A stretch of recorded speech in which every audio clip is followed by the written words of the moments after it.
I'm Caitlin Clark, and if the league doesn't remove those incompetent referees, I will not return to the WNBA. To be honest, I never thought I'd ask the hard-hitting questions. Did Caitlin Clark really just agree to a 9-figure deal in Europe before she even finished her rookie season? Will the WNBA survive the shockwave of its brightest new star chasing an extra zero overseas? Hey, quick favor before we move on, if you find this content interesting, go ahead and like the video and subscribe to the channel. Most of you watch without subscribing and it's free, but it helps us out so much. Have you done it yet?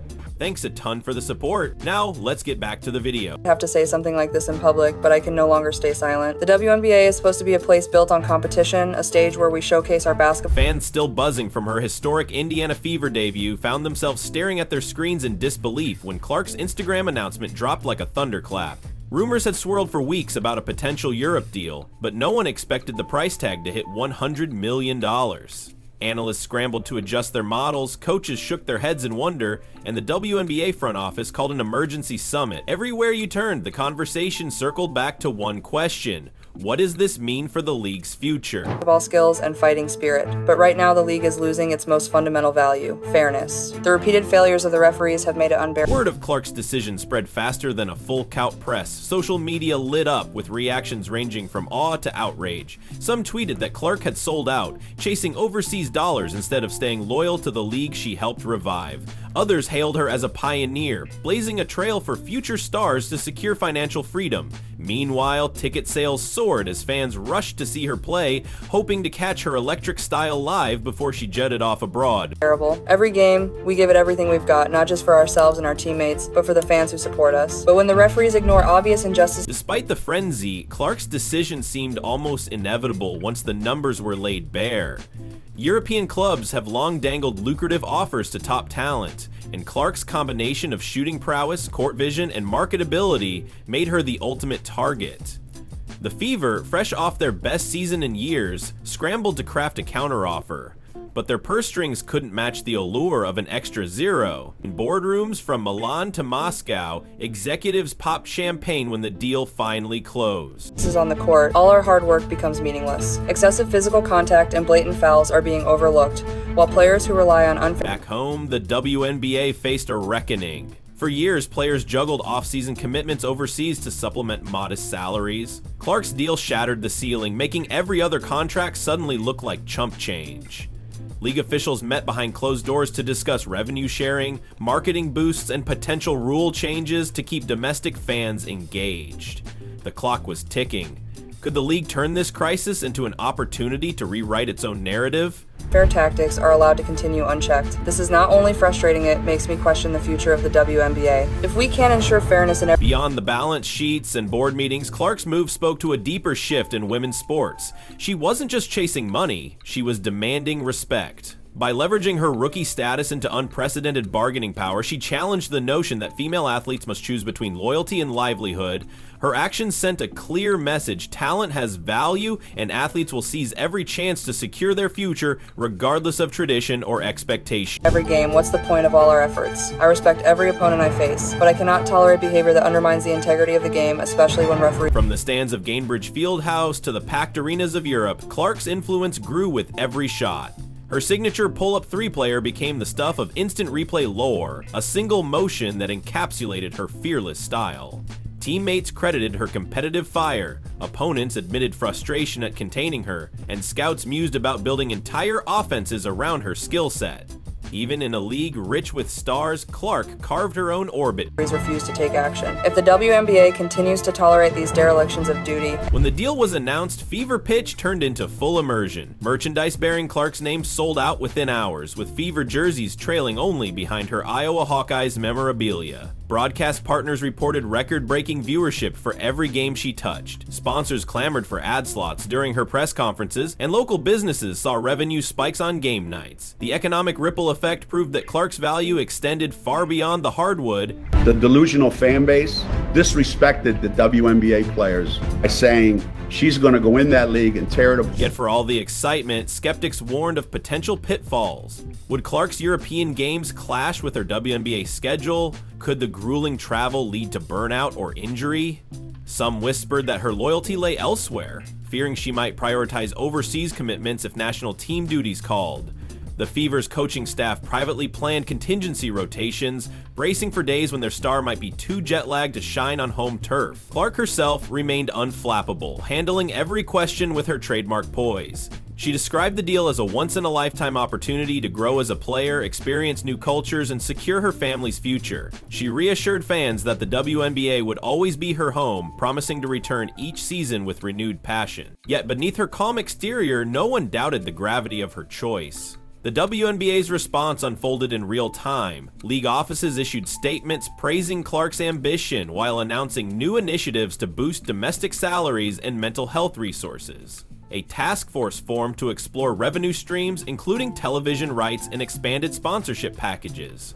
Players' union leaders welcomed the attention on compensation, hoping to leverage Clark's deal into league-wide gain. For the first time, talks of profit sharing felt within reach. Cam is down behind the play, but they've got Kate. Off the court, Clark's deal ignited debates on athlete agency. Sports columnists dissected every line of her contract, parsing clauses on image rights, performance bonuses, and non-compete terms. Legal experts marveled at the sophistication of her agent's work, noting that few rookies ever wield such leverage. Podcasts devoted entire episodes to analyzing the broader implications for women's sports. Across the industry, people wondered who would be next. Amid the swirl, teammates expressed unwavering support. Veterans praised Clark for opening doors they'd only dreamed of, while rookies eyed her contract as proof that hard work pays off. Big time.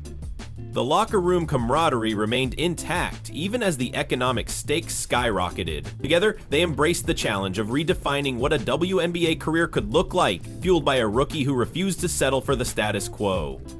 In Europe, club executives celebrated a coup. They chalked up record season ticket enrollments and sold out every match even before Clark arrived. Local media followed her every move, dubbing her Lorena de los Triplos. Youth programs noticed a surge in basketball registrations, inspired by her fearless shot selection. From Istanbul to Valencia, fans clamored for a glimpse of Clark in action, proving her star power transcended borders. Disrespectful and so unknowledgeable and so stupid. Back in the US, the Fever prepared for a season unlike any other. Coaches revamped practice schedules to accommodate Clark's travel, integrating virtual sessions when she was overseas. Nutritionists and trainers developed tailored recovery plans to manage her workload. Front office staff negotiated travel logistics, ensuring she could switch time zones without missing a beat. The entire organization pivoted, acknowledging that tradition must yield to innovation. On broadcast sets, commentators struggled for superlatives. Familiar phrases like Rookie of the Year now sounded quaint next to first nine-figure contract. Analysts compared Clark's impact to historic sports milestones, invoking names like Jackie Robinson and Billie Jean King. Debate panels' wild aim proclaimed that Clark had done more in one offseason than most stars achieve in a decade. The conversation shifted from basketball skills to business acumen. Meanwhile, young players watched in awe. Video compilations of Clark's highlights exploded online, but so did clips of her negotiating prowess. Aspiring athletes studied her agent's public statements, hoping to glean lessons on contract strategy. Basketball camps revised curricula to include off-court education on finances and branding. Suddenly, the path to pro success included equal parts skill development and business savvy. And Diana said it best. This kid's in for a rude awakening. Local voices, however, warned of unintended consequences. Some observers worried smaller markets would struggle to keep talent, widening the gap between rich and poor franchises. The WNBA's parity model risked unraveling if star players chased bigger paydays overseas. Public opinion remained split. Polls showed fans evenly divided between pride in Clark's ambition and anxiety over the league's stability. Focus groups revealed that while casual viewers celebrated the headline figures, die-hard supporters feared for the WNBA. Social media debates grew heated, with hashtags both praising and criticizing Clark trending daily. The discourse underscored the stakes. This was no longer just basketball. As preseason tipped off, Clark returned to Indiana with fresh determination. Despite jet lag, she led the Fever in scoring, dishing assists, and drawing crowds that rivaled playoff games. Opponents adjusted defenses to chase her off the arc, only to watch her find open teammates with pinpoint passes. In press conferences, she fielded questions about her Europe deal with a wry smile, reminding reporters that actions speak louder than headlines. Another long three. She's back! Behind the scenes, the WNBA seized the moment. Marketing campaigns rebranded the league as a global product, showcasing Clark's transatlantic appeal. Partnerships with European broadcasters expanded coverage, while joint ventures explored exhibition games overseas. Merchandise lines blended Fever and European club logos, symbolizing a new era of collaboration. The league moved decisively, refusing to be outpaced by the narrative Clark's on-court feats matched the off-court drama. He shattered the rookie three-point record yet again, hit game-winning shots in electric atmospheres from Istanbul to Indianapolis, and logged mind-boggling assist totals. Statisticians rewrote their leaderboards, and highlight reels of her transcendent moments flooded every platform. Each performance reminded skeptics that she earned every penny of that nine-figure deal. In the postseason, the Fever battled through grueling matchups, fueled by Clark's relentless drive. She navigated double teams, shrugged off physical play, and rallied her team in critical moments. Fans chanted her name in critical moments on both continents. Analysts noted that her presence elevated every teammate's performance, transforming role players into reliable contributors. It became clear that her value extended far beyond the numbers. The wrong team, she's got the wrong skill set to handle the physicality of that. When the finals arrived, global audiences tuned in by the millions. European fans stayed up late or woke up early to watch Clark guide the Fever to victory in a thrilling 7-game series. US fans flocked to sports bars and home screens, united by the drama of seeing their star balance a lead play in 2 leagues simultaneously. The championship parade drew record crowds, and confetti rained as Clark hoisted the trophy days after her final European match. As confetti settled, attention returned to the bigger picture. Clark's 9-figure deal had rewritten the book on professional women's basketball. She proved that a rookie could wield unprecedented power, that leagues must evolve or risk obsolescence, and that athletes hold the keys to their destinies. The WNBA emerged with renewed purpose, its future forever intertwined with the choices of the woman who dared to think beyond its borders. In the weeks that followed, other WNBA stars began exploring similar paths. Talents in New York, Seattle, and Dallas eyed European offers, armed with Clark's template for negotiation. The Players' Union initiated talks to secure improved collective bargaining terms, inspired by their peers' success. International scouts reimagined recruitment strategies, recognizing that global markets and WNBA aspirations could now coexist rather than compete. New York, and now she takes it in off glass and has a... She's just not built. Looking back at the whirlwind of deals, games, and headlines, one thing stood out. Caitlin Clark had leveraged her talent into global influence before most players reached free agency. She redefined the meaning of rookie season, shifted power dynamics between leagues, and showcased the potential of women's basketball on a truly global stage. In doing so, she reminded everyone that the game's future rests in the hands of those bold enough to rewrite its rules. What's next for Clark and the WNBA? The league plans to announce revenue-sharing pilot programs next season, and European clubs have already invited the Fever for a mid-season showcase tour. Clark herself hinted at starting a foundation to support young women athletes worldwide. Meanwhile, rival leagues in Asia and Australia took notice, exploring their own mega deals. The world is watching, waiting for the next chapter in this unfolding saga. Through it all, the core truth remains: basketball is more than a sport. It's a platform for ambition, a stage for change, and a mirror reflecting society's values. Caitlin Clark's deal wasn't just about dollars. It was about claiming agency in a system that too often limits female athletes. By daring to think bigger, she forced the WNBA and the world to reconsider what is possible when talent meets opportunity. And then Caitlin Clark's summer won't be measured solely in points and assists. It will be gauged by endurance. Balancing a WNBA playoff push with a rigorous European campaign demands peak conditioning and mental resilience.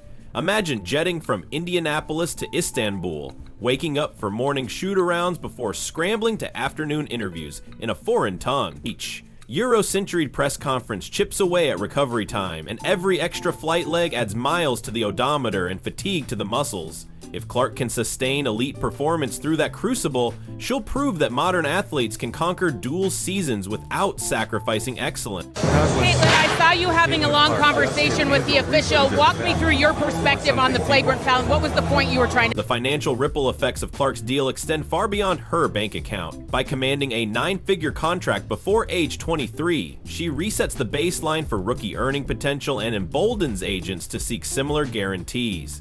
That brings us to you, the fan. Will you watch her dominate in 2 leagues at once? Will you defend the WNBA's traditions or embrace its global evolution? Your voices, your tickets, and your viewership will play a role in determining the long-term impact of this seismic shift. One thing is certain, with Caitlin Clark leading the charge, the world of women's basketball will never look the same again. to make to her? It's just a good take foul, you know? If you either Angel gets wide open 2 points or, you know, we send him to the free throw line. Nothing malicious about it. It's just a good take foul. Every basketball player knows that. If you enjoyed this breakdown of Clark's game-changing deal and want to stay on top of every update, be sure to subscribe, like, and comment below. Let us know where you think her journey will take her next and how the WNBA can leverage this moment. The conversation is just beginning. Join in and make your voice heard.